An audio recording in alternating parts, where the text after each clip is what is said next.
everybody, and welcome to Nudia's Mastermind. I am so delighted and excited to have someone I truly admire on my show today. Danny Young, welcome to my podcast today. Thank you. Woo! Excited to be here. So I have to tell you, I want to share with everybody the way we met, but before that, I want to tell you that you actually were in my living room as a young kid with totally awesome computers. PC laptops. What PC laptops? Totally awesome was one of my friends. He had a computer company, but we ended up taking over this stuff. So were you guys together at one point or no? No, we were like two car dealerships. Okay. I was like the Harley dealer and he was like the Chevy dealer. PC laptops, and it's been a long. I just remember watching you on TV. 31 years ago, that's when I started. Yeah, as a kid. And I was like, so when I met you, I'm like, I used to watch this guy on TV. Yeah. A long time. It's a long time. You're a very successful entrepreneur. And so when I met you, I was like, this is super fun and awesome. And then to fast forward, then I joined a mastermind called Avengers, and you were a speaker and you're very involved with that group and you're a part of that crew. And so that's how I got to meet Dan. And you are someone who is very well known in our community, not only for your success, but also you are a giver. And I see your heart and I see how much you want to help people. And you give some amazing advice on finance and crypto and a lot of, I just really appreciate and respect who you are and how much you want to help others. And so welcome, Dan. Yeah, happy to help. So let's start off by you just sharing a little bit of your history, your story. Okay, here's the quick one. So I grew up in Los Angeles, immigrant parents, super poor, right? My mom had to count change. We're counting change in the laundry room, you know, when you pick it out of your pockets so we could buy extra food and snacks and stuff. Very rough childhood. Became a delinquent teenager, liked to party too much, all this crazy stuff, you know. Got in big trouble and then moved to Utah and then pushed a reset of my life in Utah at age 15 and a half. Got my own apartment out here in Utah, which is cool. And started learning to sell on the phone and in the mall, all kinds of crazy jobs. And that's how I got into tech. The business that I worked for went bankrupt, but I had sold about 20,000 computers. So my old boss said I could have the database. So I cold called all 20,000 people over like 4 years of these customers that had bought from this bankrupt computer place.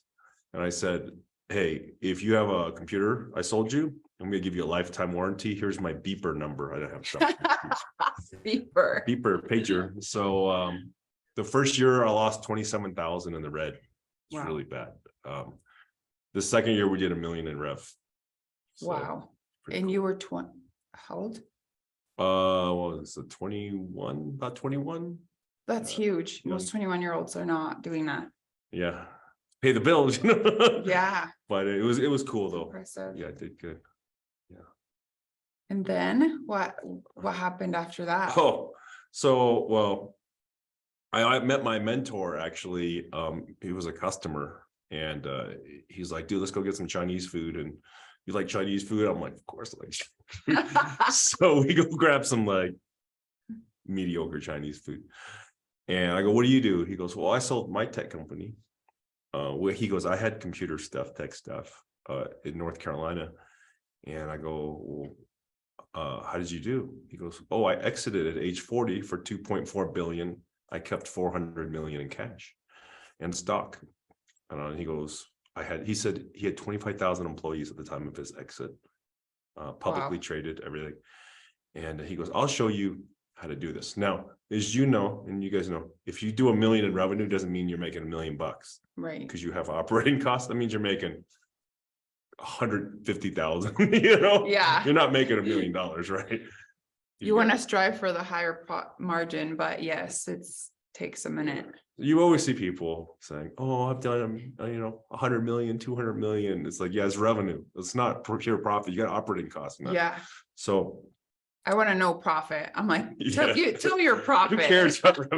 So, so what's cool though, after 3 years of coaching from this mentor, I actually had $1 million in liquidity. I mean, actual like cash and stocks, and then I was a millionaire. Because but 3 years after meeting a mentor, so it's like 24 or something like that, 24 or 25. So that's why I got into mentoring, informally, and trying to help entrepreneurs like you. We had a lot of talks about how to scale and stuff. Yes. I'm not into really billing I people listened to you. because I have a lot of different companies. I have tech companies, the hedge fund, crypto hedge fund, and a bunch of real estate projects, development, all that. So really, it is reciprocal in that when I help people, they talk to people and they talk to people, and people know people across the whole world. And I have people like considering like investing in our hedge fund or whatever it is. It's funny. I was just telling you about a girl who like came up to me in the gym. Hey, I saw your TV commercial. Hey, we start talking about crypto hedge fund. And then she mentioned your name. Yeah. I'm like, well, ask her if we're legitimate or if we ripped her off. Yeah. And then she's like, I'll do that, Yeah. but when you help people, it spreads through time over the decades, and it builds your luck if you've been a good person, Yeah. if you help people. I love that. And I love that's a huge value to you. Mm-hmm. And so you were a 24-year-old who had $1 million liquid. Pretty liquid. Well, I didn't want to dump my stock. And tell me a little bit of like, what was the next step for you? Did you reinvest it in the company? Did you start investing to build your wealth? Like, how did you take the $1 million and made it to where you are today? Okay, so I did some stupid stuff too. I'll tell you, because it always sounds like it's all roses, right? Yeah, there's always pain. First thing I did, because I was dumb, I bought a Ferrari, a 360 Modena convertible. And like cars though. Yeah, I mean, a red one. I bought a red Ferrari, which was at first I thought stupid, but the dealer's like, dude, bro, I'm giving you it for sticker price, so you're doing really good. What was crazy though, when I bought this red Ferrari, I sold it 90 days later for $80,000 more than I paid for it. That's great. So it wasn't stupid. Yeah. So then I realized if I can get into high demand stuff, I can drive these things for under 1,000 miles and have like 4 Lambos and Ferraris and Porsches. And if they're in demand, I can maybe drive it for free or make some money. Mm-hmm. So that's why I always have like 6 cars, 7 cars, and I drive them. If you talk to my tax accountant, she's like, you drive them pretty much for free and you make a little on top of that, Yeah. During COVID, I think driving exotic cars during COVID, right? The whole lockdown thing. I think I made almost over $1 million driving cars. What? Yeah. That's amazing. Just crazy. Like Porsche GT3s and, stuff that people are on a waiting list on. The economy is crappy now, so it's like hard to do. But yeah, when the demand was high, right? Wow. Yeah, but I digress. Let's go back to what I did though with the money. So first things first was real estate. So my mentor guy is like, dude, you need to get a house. And I'm like, yeah, I want to get a house because I was renting, right? Yeah. And so I went to Sugar House, Utah. I wanted to live there. I like that area. And I found a duplex for $57,900. That's how much it cost. Oh my God. This is 94. A big part of our audience is in real estate. So this is just funny. I'm sure many of you laughed. So my payment at the time, I think was like $475 plus. That is insane. I had to buy some, I didn't put enough down, so I had to buy some like title insurance or something. It's right, whatever it is, right? Some sort of something, right? PMI. So mortgage insurance, you have to buy. Yeah. Some sort of that. So I bought that place, but then I rented out half of it for $450 a month. Yes. But the guy's like, can you give me it for $400 a month? I'm like, if you do all the property maintenance, like mow the lawn, pull the weeds, everything, take out the garbage for me. So that's awesome. So he gave me $400 and the payment's like $470. So I was living like $75 a month. And then what's crazy is 3 years later, some old guy with his daughters knocks on the door. I'm like, hello? And he's like, hey, my daughters are going to go to the University of Utah. We'll give you 179,000 right now to buy your place. And I'm like, sold. You're like, you don't even need to ask me twice. So then I That's flipped, awesome. then I, 1031. Well, actually with this one, no, I bought another house in Sandy and then just kept doing real estate. And then I started buying more commercial real estate as the business started doing good. And that's how I got into Okay. commercial real estate. Okay. Would you say that your allocation in real estate is a large portion of your 75%. 75%? That's huge. People think So you you're believe in 90% crypto. real estate, yes. Like, no, real estate's great. Look at all the old people. Like when people are like 70 years old or whatever, 80, like, are you going to run a tech company or like what you do? You got to run your company. Like when you're like, no, you're just going to have a bunch of real estate portfolio. You could have a management company. You have a family office and you're just going to enjoy the money flowing and give it to your grandkids or whatever. That's fantastic. I didn't realize that you were 75%. Trying to get even more though as I get older. Okay. That's awesome. So tell me a little bit more about the growth of your business. So you make the $1 million, you buy the Ferrari, then you go in. And by the way, I thought for some reason I always in my head, which was how I introduced you, is that you had both. Like to me, you were the owner of both Totally Awesome Computers and PC Laptops. No. So I always confused that, but they closed and we took over the leases. So we got all the okay, maybe that's what something, but tell me a little bit of you start investing in real estate, you buy the car, and then take me through a little bit of that journey of the growth of your company. So the big one was hiring help and opening more. This is retail locations, right? PC Laptops, you go into a retail store. So what I started doing though, the big one is buying the buildings that we occupy as tenants. Yes. So I just started buying them. And a lot of these landlords didn't want to sell. But like I talked about the duplex, how you get collect rent. Yes. And it pays your debt service, right? Your mortgage payment. Our buildings all got that way too. Which is crazy. So we have this, like one of our buildings, the debt service is a lot. It's a 5.5 acre, 50,000 square footer, right? So it's a lot. The debt service is 30 grand, but I collect 75,000 a month in rent. Oh my gosh. So cash flows after expense, 35,000, 40,000 after maintenance and property tax, So like, it doesn't take a lot of real estate, time, to do really well, That's the big one. If you're a business owner and you have retail, or an office like you do, I would suggest buying wherever you're staying eventually. Okay. Buying the building. Hypercritical. And you get a big tax deduction off that real estate too, So you pay less taxes and you could live there almost rent free. And maybe you get to the point, usually through time, where you have the rents are high enough that you're actually cash flowing. Wow. So free money. Yeah. So it's crazy. And you don't have to go nuts. I just say if you operate a business, try to make it a goal to buy one piece of real estate a year. If it's a good economy, 2, 3, 4, If it's bad economy, buy one little tiny thing. Advice. But it's all mathematics based. Does it have good net operating income, cap rates, right? All that stuff. You guys can Google that. Yeah. And cash flow, Yes. That's the key. Yeah.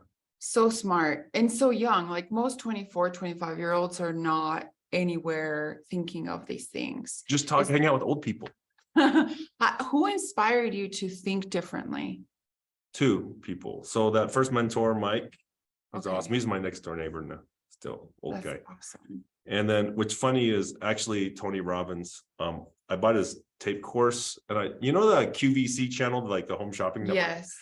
He actually talked to me on that channel. I called in, I kept trying to dial in, and he's like, "Hey, what do you do, man?" And I'm like, "I'm gonna be worth $50 million in a few years." And he's like, "You can do it." That's awesome. So he's like, "Did you buy my course?" I'm like, "Yeah." Personal power too. Okay. Yeah. That's great. So Tony's great. You just came back from with Tony. Yeah. It was all about finance too. So he's great, huh? We had some incredible conversations. I feel like I'm getting the best out of Tony right now. Yeah. Right. Because he's mastered so many things now. Obviously, he has more knowledge, more wisdom than ever before. And I feel like he's become this incredible human being. Yeah. And who knows how much longer he's going to be able to play that full out. So I'm like so grateful that I really feel like I'm getting the very best. You're helping people too. So I'm proud of Oh, you. thank you. You know, so like podcast, everything. Helping. Yes, I want to help bring truth to people, you know, and there's just there's a lot of pretense out there. There's a lot of content out there. And it's important for people to know from others who have really been there. If you've had mentors and coaches, I've had coaches, and I always want to surround myself with people who have been there, not someone who just knows something. There's a lot of, well, you know, with social media, but this is kind of crazy. So, you know, all those mastermindy type of people out there, you know, social media. Yeah. Did you know that like 90% plus of those people, men and women, are over leveraged and are really like 1 month away from bankruptcy? What? Yeah. Fake. Yeah. Yeah. That's ridiculous. They don't really have, like our hedge fund, like when people invest in our hedge fund, they have to prove accreditation, meaning they have to have, a personal net worth over $1 million besides their personal residence, right? Yeah. So we know everybody inside our fund is actually someone who can write a big check, right? Yes. Which is cool. That's why a lot of people have been wanting to join, because they're like, wait, these people are kind of vetted already. Like there's nobody who can fake it in here. Yes. Right. But a lot of these social media influencers, and I'm going to point anyone out, but a lot of them, it's like fake Eiffel Tower in Vegas, you know, like fake Italy, fake France. It's just a facade. But a lot of times they don't have that real fundamental experience or actual net worth. You said 90%. I'm still blown away by that. I mean, I know there's a lot of fake out there. Oh. Inauthentic, but wow, that's insane. I see. And it goes to show you of who are you paying attention to? Yeah. And I remember, so coming back from that mastermind when we met, and I had the honor to sit next to Dan, you guys, on the plane. And of course, I'm like, oh my gosh, I admire you. I look up to you. And so I had certain questions for you about my business, and you gave me some great advice. And I just remember coming back, and that's something I do. I like to take major action. And so I started building more of my sales force, more of my team, you know. You're doing good. It was good. And so I really appreciate your willingness. And for anyone who's listening, just really like the biggest thing for me to you is watch out of who you're listening to. Who are you taking advice from? Who are you surrounding yourself with? And just to come back to you, this fund, you know, this crypto fund that you guys had, I'm like, I'm new at crypto. I don't know much about crypto. I feel like I'm at the very beginning, but the first thing for me is who.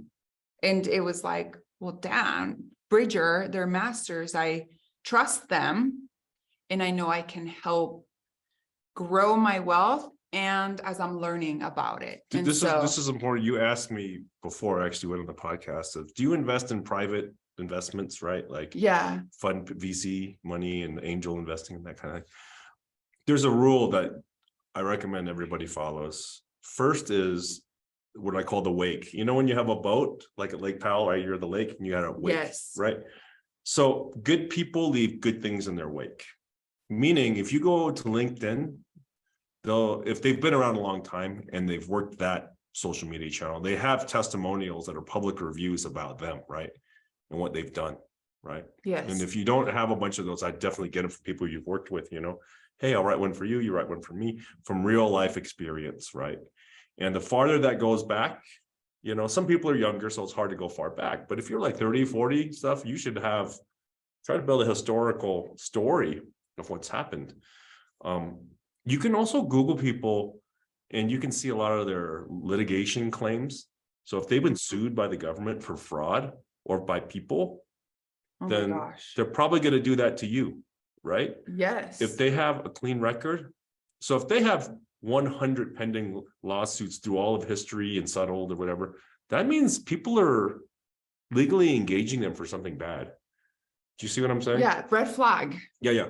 So bad people leave dead bodies in their wake. So if they're a murderer, I say they can leave dead bodies. Yeah. But then don't hang out with those people, right? So anything you're thinking about investing in or getting involved with, the people you're going to hang out with, do a little bit of diligence. I mean, a little investigation on like, who are these people long term? And if they're older, if they have a decade or 2 or 3 of experience of good things they've done for the community, they've provided good jobs, and no one's going to be perfect. I get it, right? And I'm all about second chances for people that were bad kids or whatever, you know, but you really want to know who you're going to get involved with and who you let influence in your mind, you know, Yeah. because everybody can talk the talk, everybody can put up the facade, but what happens when time tests that relationship, that engagement, the results, right? Yeah. That's so good. And I mean, even when crypto is not doing so well right now, you just told me that the fund that I invested in with you guys, we're up 30%.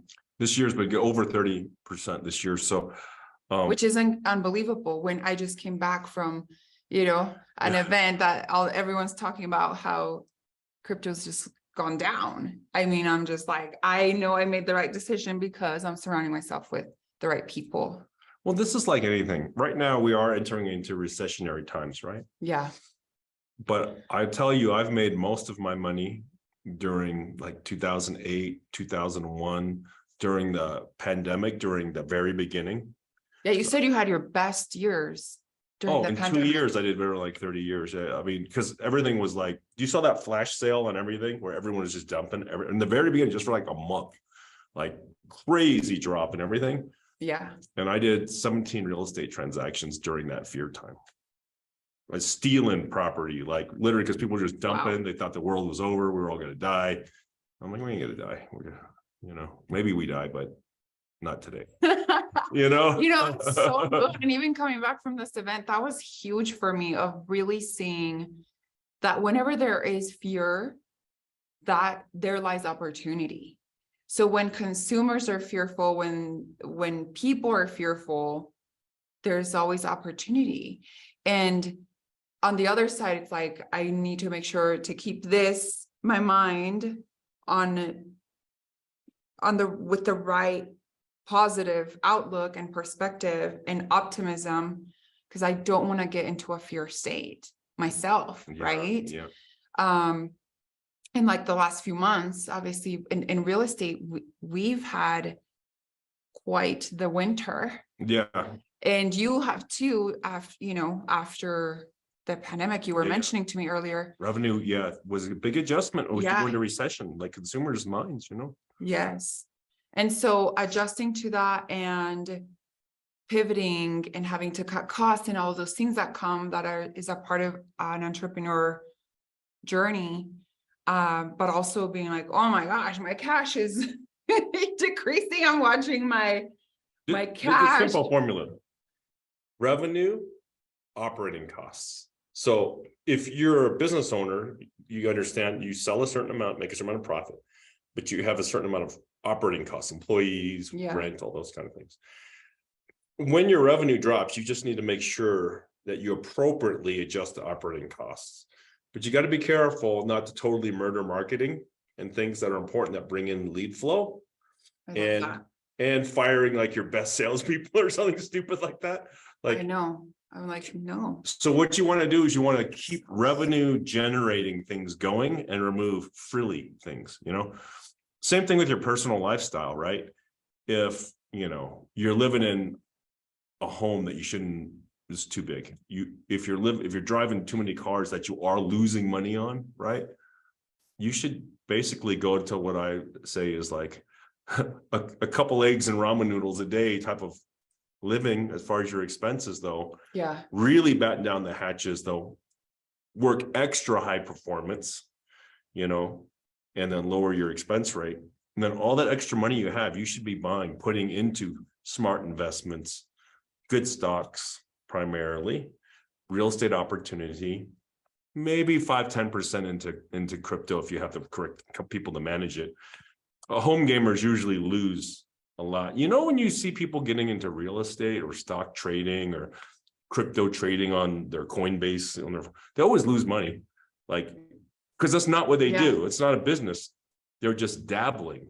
Yeah. But whenever you dabble, that's like going to Vegas and, I don't know, throw it on red and just hope. Like, that's why you should always work with people that are pros, that have track record. There are very little amount of people that I know that are super wealthy based on trading. Yeah, Like Paul Tudor Jones, you know, even like he's built himself in trading, but he's a master genius. And maybe like one more person that I know who's actually done really well, studied it a lot, but I'll share this quick story with you. I was getting my nails done, and this young kid is telling me how he's going to invest all his money in crypto and that he's going to start trading it all. And my internal system's like, alarm, you know, and young kid wants to just make money. We're very ambitious when we're younger, but are very stupid too. And so I just said to him, that's probably not I give him a piece of my advice. Like, I wouldn't do that. I've never seen somebody that's really become a millionaire and build their sustainable wealth based on trading crypto. So I suggest you could just continue learning, right? So I'm like, there's just so much bad education out there, or pictures that are being painted to these kids of how to get rich overnight, how to, build your wealth overnight, or become a famous TikToker, whatever it is, where like the reality of it is like, it's less than like 0.5% of someone that's going to really succeed in something like that. What would you say to those people that are excited about the shiny new toy or the new thing, or even like the overnight get rich overnight type of mentality? Just hang out with older, wealthy people. I love that. And just ask them, how'd you do it? So if like, I would recommend trying to find entrepreneurs. You can find younger ones in their 20s, right? And, in 30s, but I'd say 40 years old plus, because they've been through multiple cycles and hard times, right? I love that. So find mentors that are 40-year-old plus, find out how you can help them. Maybe there's a charity you can volunteer at or something. Maybe they need some help. Maybe you can be an apprentice or work for them or something, and get mentored, right? And that my mentorship, like, minimum requirement is 20 years of track record, minimum. Preferably most of my mentors have like 30, 40 years now because they're older. But if they've survived 40 years and become an old man or woman and have built a great empire, then they've done something right. Yeah. But then they know how to avoid the problems, right? And nothing is, I would say it's not a never, but get rich quick is very rare. Getting wealthy slowly and consistently feels the best, because you're building a foundation. It's the old biblical saying, are you building your home on sand, your castle on the sand, or on the rock? Build it on the rock. Because when the wind blows and all those kind of things, you gotta be appreciating that stability you've built the foundation with. That's amazing. I love that advice. And just to switch it back to your entrepreneur journey and your incredible successful business. So you build it up. Now, how many locations do you have? And perhaps it's not measured by locations, but tell us now, after how many years, and this is where you are today. So we have 8 locations, and PC Laptops is actually our smaller company. I like it because it's local and we have so many clients and they come see us for generations. They're great. 31 years, right? But we have a company called Xidax, Xidax, and we sell high performance computers for gaming, for content creating, for developers, streamers, online, right? And you'll see like Mr. B, Steve Aoki, people like that use our computers. And people are like, man, if they're using that kind of equipment, then this is probably good equipment, right? That's awesome. Just like a guitar, if you see a famous person use a good guitar, you're like, I want that guitar. So that's become the biggest tech company we have.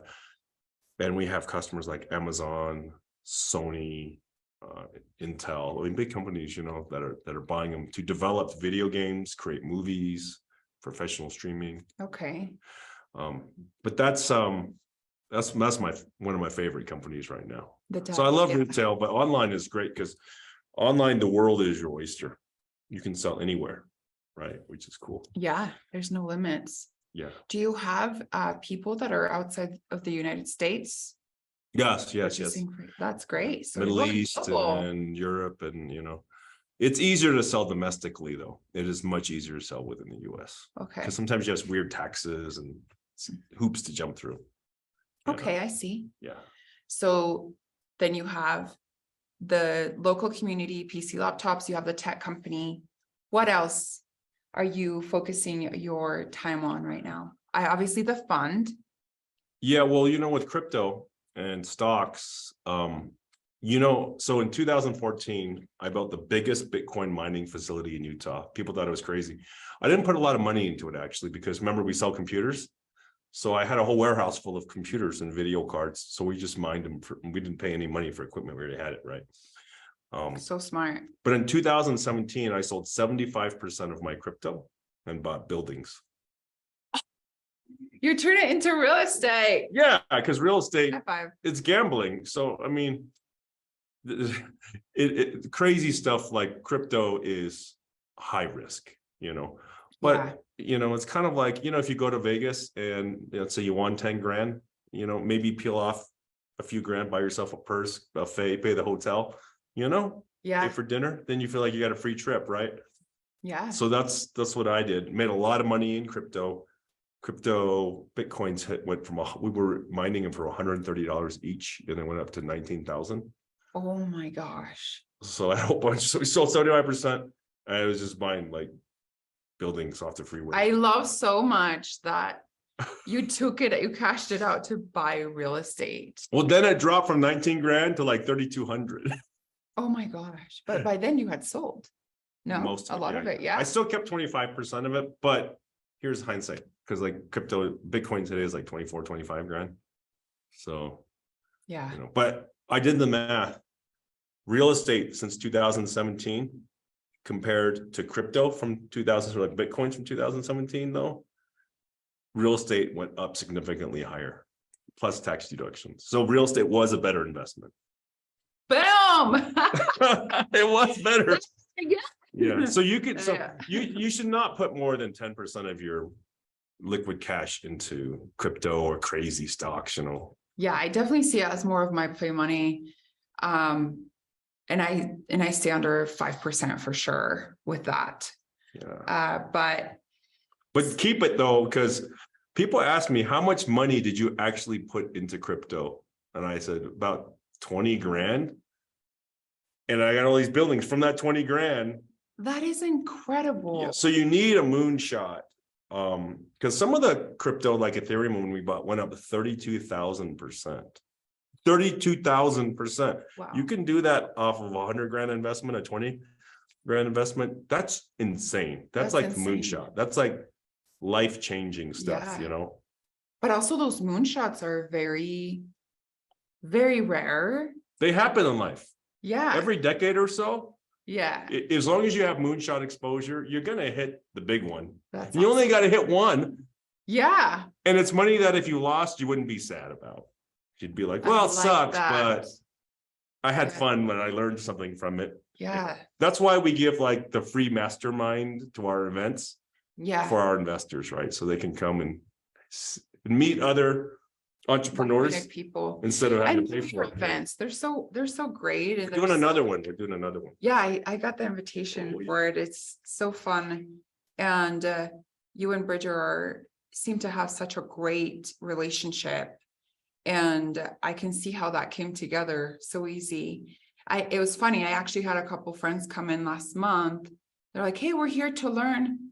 We're here for an event to learn about fundraising. And then I'm like, who are you here to see? And it was Bridger. Yeah. I'm like, oh, I actually invest in his fund. So it's cool to see good people doing big things. And I want to switch gears a little bit with you, because I know that you have been extremely successful, and there's this other side of you that's very giving. And, we talked about this, the heart in it.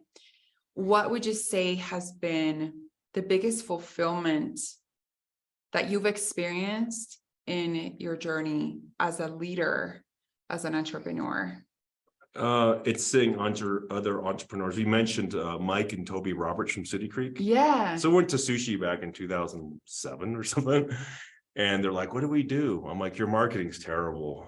Like, you're so, I go, you're a mortgage company, so boring. Yeah. Like, you guys are like really handsome people. You need to take a billboard, make your teeth really white, get a good tan. And they did. Yeah. And like, I go, Mike, we need to give you a new name. I'm Dan, the laptop man in computers. That's my nickname. Yeah. I'm like, she just call you Mortgage Mike or something crazy like that. Like, oh my gosh, brilliant. And so I'm like, so go get those billboards, stick them up everywhere, give people like an added value. And so they come up with the idea of putting the mortgage rates on there. So even to this day, when I drive down the freeway, I see their beautiful smiles with their tans and their big white teeth. And then I'm like, oh, and rates are on average for a 30-year at 6.2 or whatever. Yeah. It's like, oh, so that's a service. That's like a stock ticker. Yeah. So very true. They did that, and you're friends with them, and like they scaled. So when I see friends and followers and students execute and actually make big wins, and they're good people, that's just like, yeah. And it comes back though. Yeah. Be it though.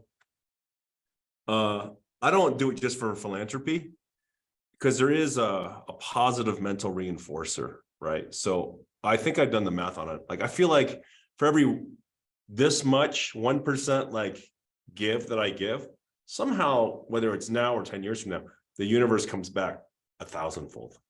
Like, it's automatic. So I'm inherently trained to want to help people because I know life's going to get even better for me. Yeah. So there is something in it. Very not abundant. not immediate, but not sometimes immediate, but I love that. Feels good. Excuse me. Bless you.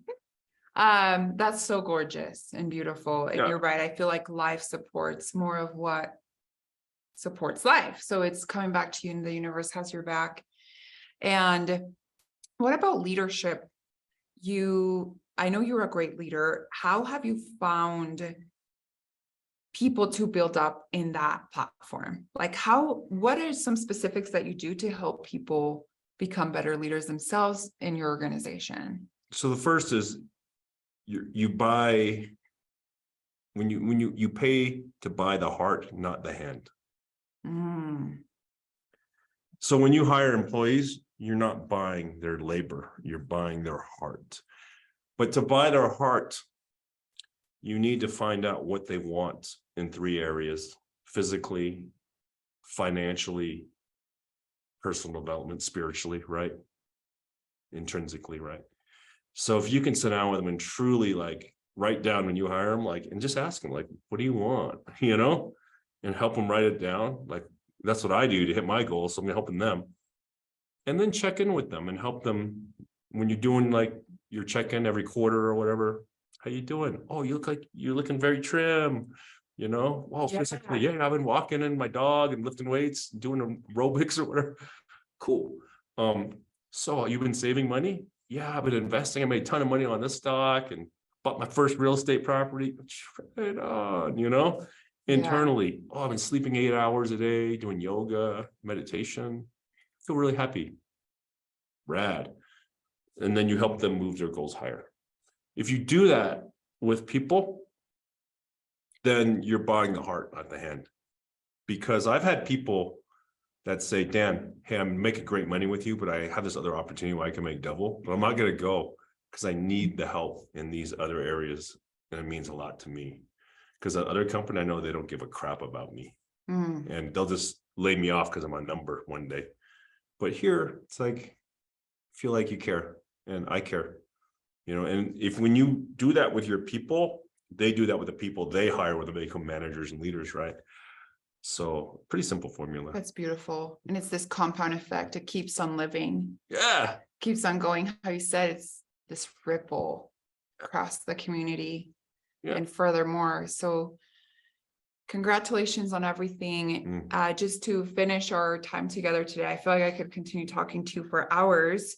So I'm very grateful for your time. Just one last question. So what would you say to that younger entrepreneur that is seeking long-term success? What would be the best piece of advice that you could tell them? Find mentors. And how you do that is you follow the people you want to be like, that have intelligence, energy, and the things that, they're putting out, those things that you want to be. They're who you want to be.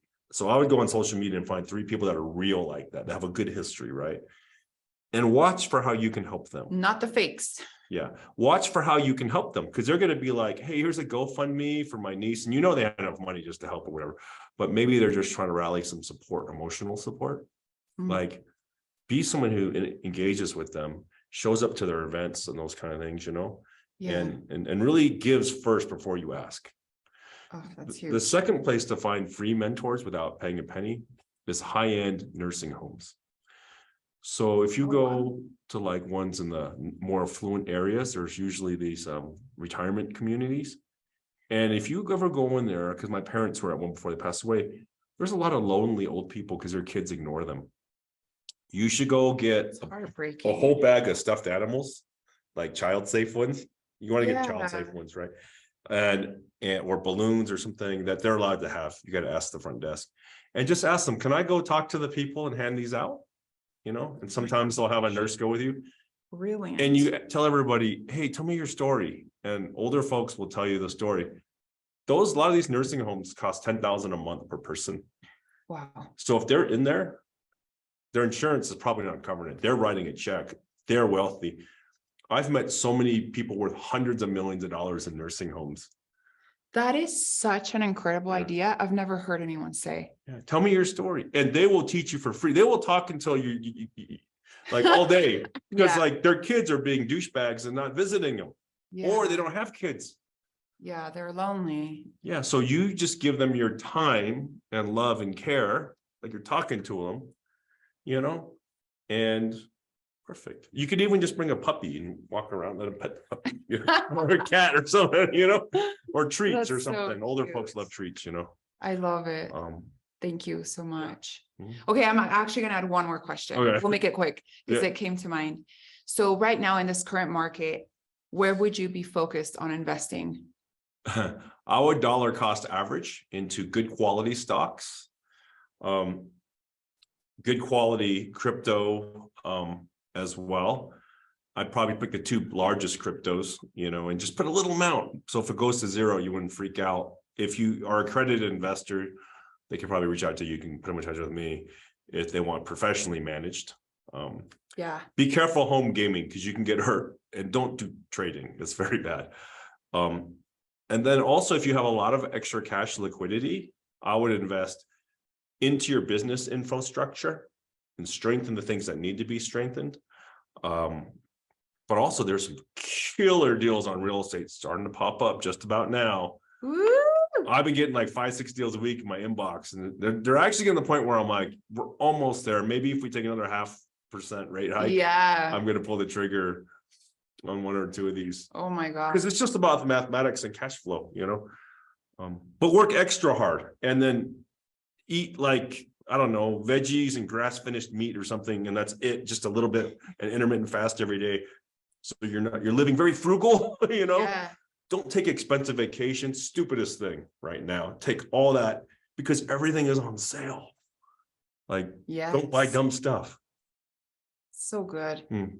Dan, you're incredible. Thanks. You're a mentor to many of us.